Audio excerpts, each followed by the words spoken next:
साल 2024 दुनिया भर में एक बड़ा चुनावी साल था और भारत समेत इन सभी देशों में चुनाव थे। करीब सभी सत्ताधारी चुनाव हार गए। पूरे साल में किसी न किसी तरह की वैश्विक घटनाएं हुई, चाहे वो महंगाई के कारण हो या कोविड से निपटने के लिए आर्थिक नीतियों के कारण या सरकारों की तरफ से कोविड से निपटने के तरीके के कारण।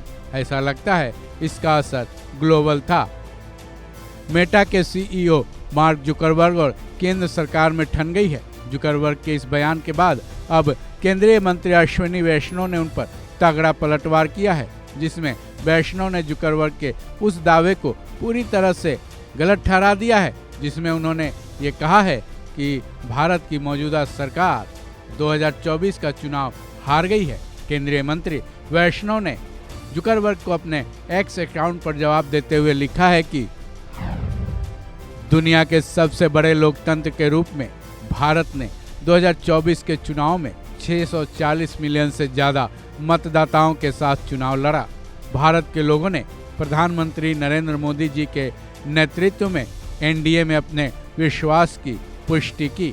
श्री जुकरबर्ग का ये दावा कि 2024 के चुनाव में भारत समेत अधिकांश मौजूदा सरकारें कोविड के बाद हार गईं, तथ्यात्मक रूप से पूरी तरह से गलत है, क्योंकि 800 मिलियन लोगों के लिए मुफ्त भोजन, 2.2 बिलियन मुफ्त टीके और कोविड के दौरान दुनिया भर के देशों की सहायता भारत को सबसे तेजी से बढ़ती प्रमुख अर्थव्यवस्था के रूप में नेतृत्व करने तक और पीएम मोदी की निर्णायक तीसरी बार की जीत सुशासन और जनता के विश्वास का प्रमाण है।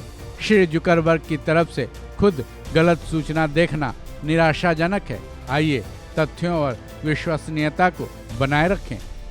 ऐसे में अब ये सवाल उठ रहा है कि दुनिया भर के लोग जुकरबर्ग के मेटा प्लेटफॉर्म पर नई नई जानकारियां अपलोड करते रहते हैं। ऐसे में जाहिर है भारत की गतिविधियों की खबरें भी फेसबुक पर अपलोड होती रहती हैं। अब लोकसभा चुनाव के कई महीने बीत चुके हैं, साथ ही मोदी की तीसरी बार की सरकार भी बने 6 महीने से ज्यादा हो चुके हैं। तो क्या जुकरबर्ग को पीएम मोदी की नई सरकार वाली पोस्ट पर नजर नहीं पड़ी? क्या ऐसा संभव हो सकता है? क्योंकि उन्होंने साफ शब्दों में लिखा है 2024 के चुनाव में भारत समेत अधिकांश सरकारें हार गई हैं। अपने आप में एक गलत बयान है, क्योंकि मोदी की तीसरी बार सरकार बन चुकी है और यही सही तथ्य है। अब ऐसे में जुकरबर्ग के इस बयान को उनकी जानकारी की कमी मानी जाए या फिर उनके अपने प्लेटफॉर्म पर ही हो रहे पोस्ट के प्रति लापरवाही माने जाए या फिर भारत को निशाने पर लेने की मंशा मानी जाए और उसके लिए किसी भी तरह का बयान दे जाना एक कंट्रोवर्सी का जन्म देने वाला माना जाए।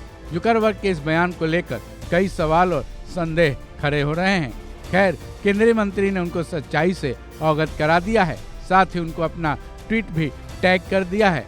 ऐसे में कम से कम जुकर को अब तो ये पता चल ही जाएगा कि 2024 में भारत में मौजूदा सरकार की ही जीत हुई है। इस खबर में बस इतना ही। बाकी अपडेट्स के लिए जुड़े रहें वन इंडिया हिंदी के साथ।